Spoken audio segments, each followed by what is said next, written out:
ब्रह्म राक्षस। यह कहानी एक राक्षस की है जिसे आप लोग जानते ही होंगे। उस राक्षस का नाम है ब्रह्म राक्षस है। इस पर कई कहानियां बनाई जाती है और राक्षस के अनेक नाम होते हैं, जैसे कि पिशाच, राक्षस, डायन, चुड़ैल, बहुत से नाम होते हैं।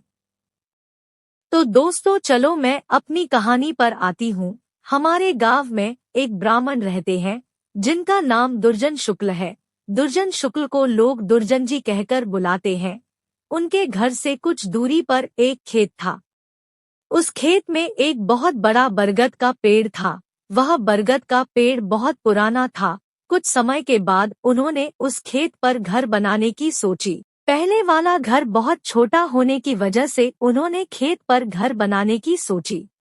उन्होंने उस बरगद के पेड़ को कटवाया और अपना घर बनवा लिया। कुछ दिन तो ठीक ठाक चला, पर कुछ दिन बाद दुर्जन जी बड़े परेशान रहने लगे। वह कभी पूजा करते और कभी नहीं। तो उनकी बीवी ने उनके बदले स्वभाव को देखकर पूछा कि तुम आजकल पूजा नहीं करते हो और आजकल बदले बदले से रहते हो, बच्चों को भी डांटे रहते हो, तुम्हें हुआ क्या है? दुर्जन जी के चेहरे पर मुस्कान आई और वह कहने लगे, मेरे घर को तोड़कर अपना घर तो बना लिया है और इसे क्या पूजा करने के लिए कह रही हो? मैं ही तो भगवान हूँ, इसे पूजा करने की कोई जरूरत नहीं है। वो कभी दांत मिसते, कभी बड़े प्यार से बोलते, कभी आंखें लाल तो कभी सही हो जाते। उनकी बीवी के शक हो गया कि जरूर किसी का साया है उन पर, वरना वो बातें ऐसे नहीं करते हैं जैसे कि उनके अंदर से दो लोग बोल रहे हों। तब उनकी बीवी ने उनको बिठाकर हनुमान चालीसा पढ़ने लगी। वो सोच रही थी अगर कोई होगा तो भाग जाएगा, पर दुर्जन जी पर उसका कोई असर नहीं पड़ा रहा था। वह एक टक लगाए देखे जा रहे थे।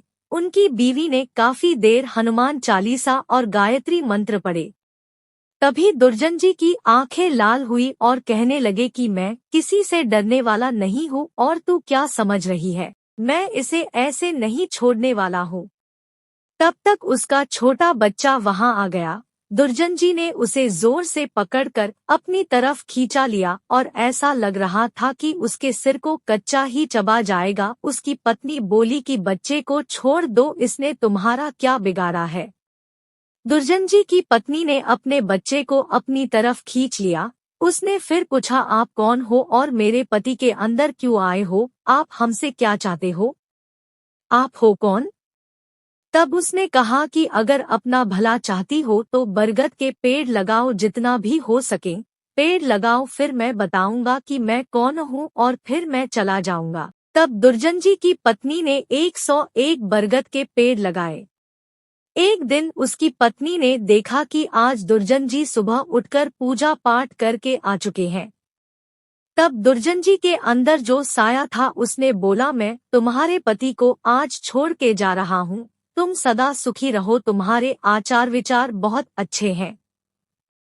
मैं ब्रह्म राक्षस हूँ, वैसे मैं किसी को नहीं छोड़ता और न ही किसी से डरता हूँ। तुम्हारे पति ने मेरे बरगद को काट दिया था जिस पर मैं हजारों सालों से रह रहा था। मुझे गुस्सा तो आया, पर तुम्हारी अच्छाई के कारण मैं इसे छोड़कर जा रहा हूँ, तुम्हारे पति को छोड़कर।